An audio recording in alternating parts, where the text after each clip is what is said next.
As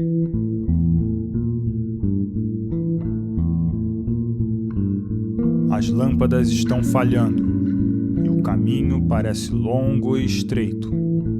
Você terá experiências sobrenaturais na Frequência Mistério.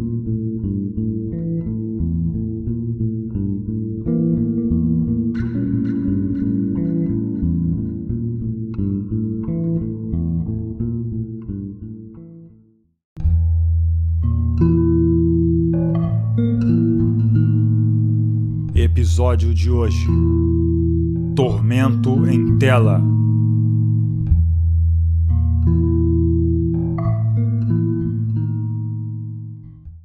Dentre tantas lendas e contos que eu ouvi falar ao longo da minha vida, a que eu mais achava interessante era o Capora.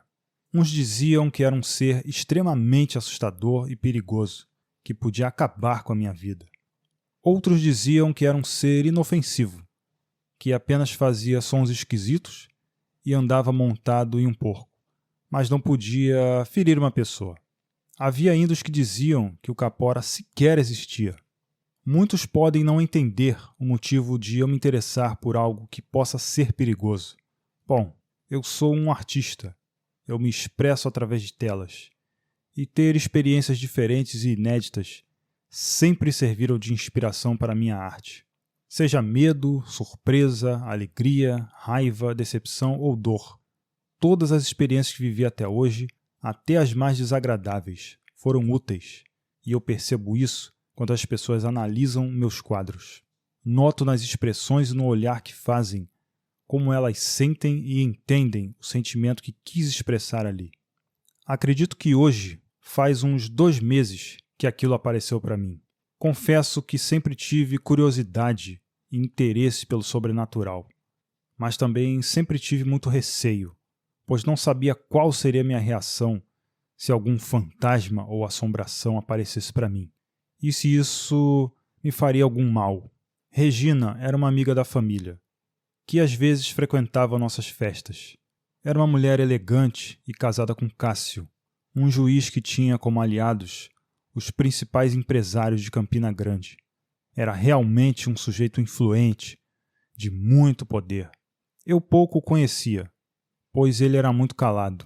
Quando conversava com alguém, o tom de voz dele era tão baixo que nada se ouvia. Das vezes que o vi, lembro de tê-lo apenas cumprimentado. Nunca conversei com ele. Na verdade, ele tinha um semblante marcado por soberba e autoritarismo, mas era só uma impressão, e não é correto julgar as pessoas pela aparência. Ciente de quem era esse juiz e de todo o seu poder, eu achava melhor não me arriscar, pois me envolver com Regina poderia trazer muitos problemas, não só para mim, mas para toda a minha família.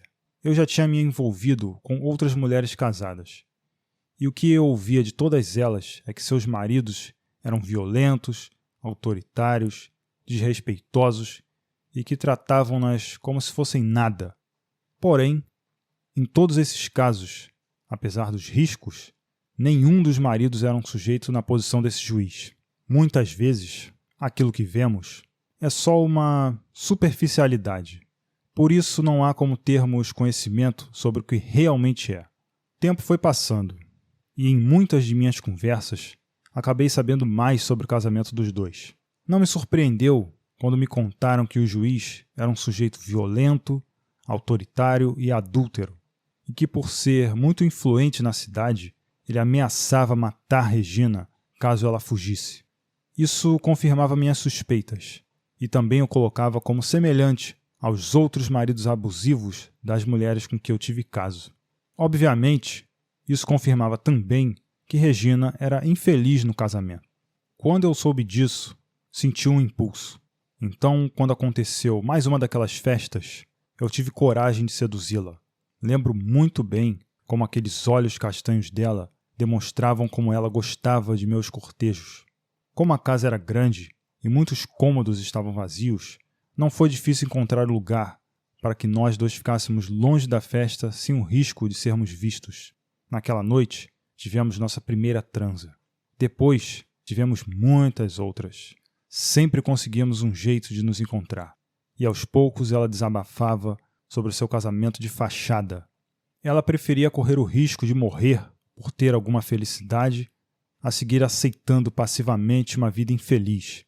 Eu aceitei o risco porque era fascinado por ela. E também, não sei porquê, gostava de me arriscar e ter relacionamentos assim.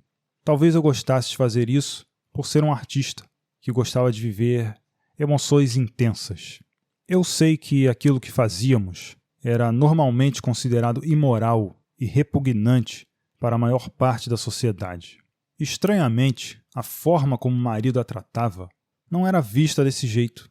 Sempre acreditei que todas essas pessoas que muito julgam e criticam sem entender de fato o que estão criticando, fazem isso para esconder defeitos delas mesmas. São os hipócritas. Antes, eu imaginava que se o Capora aparecesse para mim, eu teria sua imagem nítida e definida, do tipo que eu facilmente conseguiria ver e expressar na minha arte. Para minha frustração, a experiência que tive não foi exatamente assim. Era uma noite que eu voltava da casa de Regina, quando vi o Capora. Mas a primeira imagem que tive foi distorcida e indefinida. Ele simplesmente apareceu no meio daquela ruela e ficou parado. Era enorme. Eu me senti fraco e sem equilíbrio diante daquilo. Quando uma luz azul de tom escuro lentamente surgiu do nada e dominou todos os muros e casas da ruela pela qual eu passava, eu me senti preso. Essa luz veio acompanhada de uma intensa escuridão que deixou a noite muito mais sombria. Eu sentia que naquele momento eu estava em outro lugar, um lugar desconhecido, frio e distante, de que eu não conseguiria fugir. Apesar dessas sensações apavorantes, consegui recuperar meus sentidos. Então percebi que o Capora estava montado em alguma coisa. À primeira vista, parecia ser um porco grande, mas depois notei que era, na verdade, um monstro quadrúpede de traços grotescamente suínos. Seu corpo era robusto e suas patas eram largas. Aquele ser monstruoso parecia ter saído de algum pesadelo. Quanto ao Capora, apesar de seu corpo ser semelhante ao de um ser humano, as garras afiadas e os pelos vermelhos que cobriam todo o seu corpo eram fortes traços de bestialidade que eliminavam qualquer resquício de humanidade. A escuridão da noite estava tão intensa que não consegui ver como era o seu rosto com exatidão.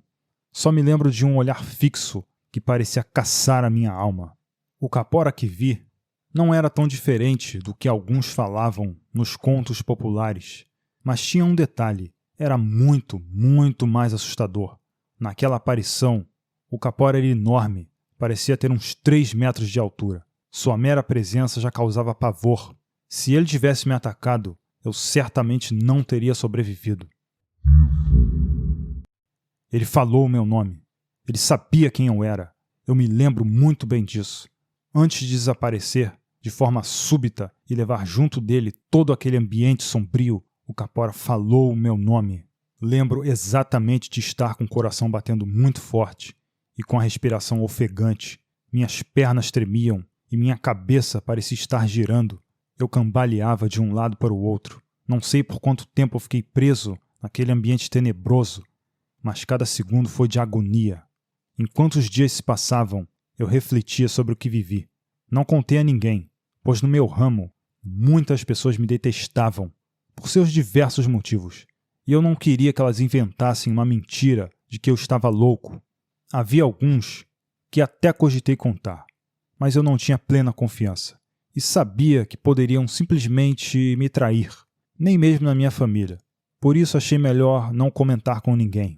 Depois que o Capora apareceu para mim, eu fiquei com medo de que aparecesse de novo. Nunca mais eu queria ter aquelas sensações. Nunca tive medo do escuro, mas agora eu tenho. Lugares vazios também me deixavam inquietos, pois eu me sentia indefeso. Entretanto, transformar sensações e sentimentos em arte era o que eu gostava e sabia fazer, e com aquela aparição horrenda do Capora não foi diferente. Eu queria expressar o que vivi naquela noite, e isso provavelmente resultaria em um quadro que transmitiria pavor e desespero. Foram alguns meses de muita dedicação, até eu concluir a minha obra.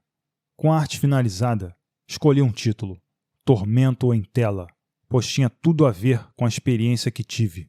Consegui, através da tinta e do pincel, recriar aquela figura monstruosa e aquele cenário assustador. Ninguém tinha feito uma obra como aquela antes. Eu acreditava que as pessoas teriam as mesmas sensações que tive quando vissem minha obra nas exposições.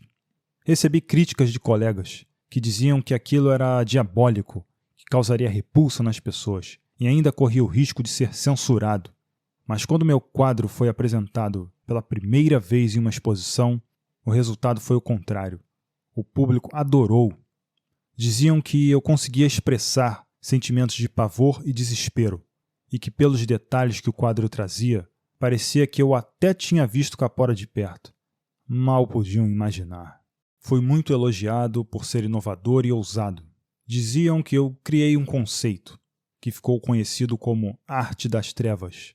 Pouco depois, o Tormento em Tela acabou gerando extremos, pois a quantidade de pessoas que gostava do quadro era quase a mesma que o detestava. Apesar da fama que a minha arte alcançou, o meu temor de que o Capora ia aparecer para mim de novo só aumentava. Eu já não gostava mais de olhar para a minha própria arte, pois aquilo parecia cada vez mais real e me lembrava da aparição que tive naquela noite. Nos meus sonhos, agora o Capora aparecia e trazia todas aquelas sensações horríveis. Eu fazia minhas orações, pedia para que o Capora nunca mais aparecesse e que eu me esquecesse até mesmo de tudo aquilo. Pensei em destruir aquele quadro, mas sabia que se fizesse isso, poderia ser muito negativo para mim, pois eu sofreria muitas críticas e até boicotes. Se eu destruísse o quadro, eu seria o primeiro pintor que destruiu a própria arte depois de ter grande reconhecimento pelo público e pela crítica. Seria muito incoerente. Ivo Castro enlouqueceu depois da fama. Era isso que eles diriam. Eles usariam isso para destruir minha carreira, para me destruir. A melhor solução que encontrei foi colocar a obra em uma parte da casa que eu pouco ia. Assim eu não precisaria ter contato com aquelas lembranças. O que me acalmava um pouco era o cigarro, que me trazia ondas de alívio e afastava, pelo menos momentaneamente, qualquer sensação de pavor e insegurança. Entretanto, como essas sensações me acompanhavam o dia inteiro, eu passei a fumar quase durante as 24 horas do dia. Em todos os cantos da minha casa havia um cinzeiro. Isso aos poucos começou a prejudicar o meu trabalho, pois agora eu interrompia minhas pinturas para fumar. Eu não conseguia mais me concentrar como antes. Também perdi meu apetite. Simplesmente eu não sentia fome e não tinha vontade de comer nada. Quando eu me alimentava, era com qualquer coisa que eu encontrava. Tudo aquilo que eu mais gostava, carne de porco, charque, frango assado, picanha, agora eu não tinha mais vontade de comer. Com isso, eu também notei que perdi peso. Minhas roupas estavam mais largas e o meu rosto estava mais fino e com olheiras. Eu achava que quanto mais os dias passassem, mais eu esqueceria o Capora. Mas não foi isso que aconteceu. O Capora não estava mais ali para me atormentar, mas o receio de que ele surgisse de novo foi aos poucos me desgastando. Eu estava ficando doente, minha vida pessoal não existia mais. Agora eu passava a maior parte do meu tempo em casa, escondido. Evitava sair. Eu acho que perdi algumas exposições e a minha caixa postal estava lotada de cartas. Nunca mais vi Regina. Acho que faz semanas, ou talvez meses que não a vejo. Definitivamente não sei. Quando me lembro dela, sinto pena de que ainda esteja sofrendo humilhações nas mãos daquele covarde. Também nunca mais vi Francisca, nem Fátima. Fátima? Não. Acho que estou fazendo confusão. Sei que era a esposa de um comerciante português. Outro homenzinho covarde. Apesar da minha perda de concentração e excessiva preocupação, eu tentei voltar às telas. Certamente eu saberia transmitir o que estava me atormentando através dos quadros. E isso sempre deu muito certo. Eu fiz vários quadros. Quando estavam todos finalizados, eu os organizei, como se estivessem em uma exposição. Eram 9 telas, que expressavam sentimentos de pavor, angústia e inquietação. Os quadros demonstravam perfeitamente como eu me sentia, e aquilo me fez refletir mais sobre como eu realmente estava. Um dia, fui surpreendido com a visita de um colega pintor, Júlio, que estudou comigo na Academia de Artes de Campina Grande. Ele bateu a porta e confirmei que era ele pelo olho mágico. Embora tivesse se formado comigo, Júlio não conseguia bons resultados em suas exposições. Eu achava que ele era uma das poucas pessoas em que eu podia confiar. Então abri a porta e o convidei a entrar. Ele logo estranhou minha aparência. Boa tarde, Ivo. Você está bem? Parece muito abatido. Estou bem, Júlio. Só estou passando por alguns problemas. Você não esteve em alguns eventos. Estão comentando que você quer abandonar o mundo da arte. Abandonar? Não. Só estou com dificuldades agora. Sim, entendo. Mas é o que dizem. Aquele seu quadro, O Tormento em Tela, fez muito sucesso. Todo mundo quer ver, mas ninguém consegue, porque dizem que Ivo Castro sumiu. Mas que problema é esse? Eu ainda não queria contar para ninguém, por isso fiz apenas um comentário. Olha, Júlio, estou com insônia, perdendo apetite, veja só como emagreci. Entendo, é muito difícil. Depois ele pensou um instante antes de perguntar.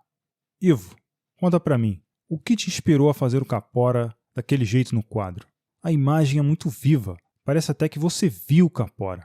Rapidamente eu pensei em contar para ele o que vi, mas era melhor não fazer isso.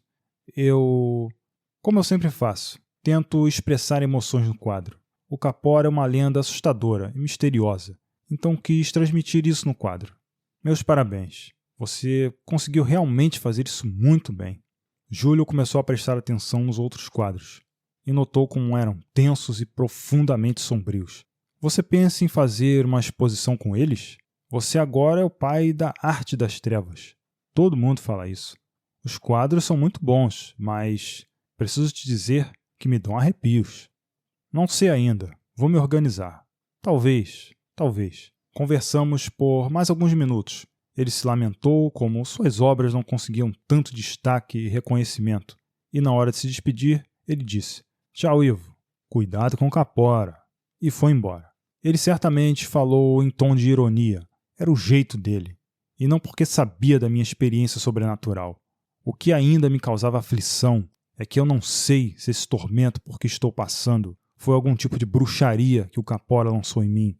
Se ele está me vigiando ou se é só a minha mente que está cada vez mais castigada. Seja o que for, o Capora deixou cicatrizes na minha alma e na minha mente. Acho que ele pode voltar a qualquer momento. Mas eu rezo para que isso nunca aconteça.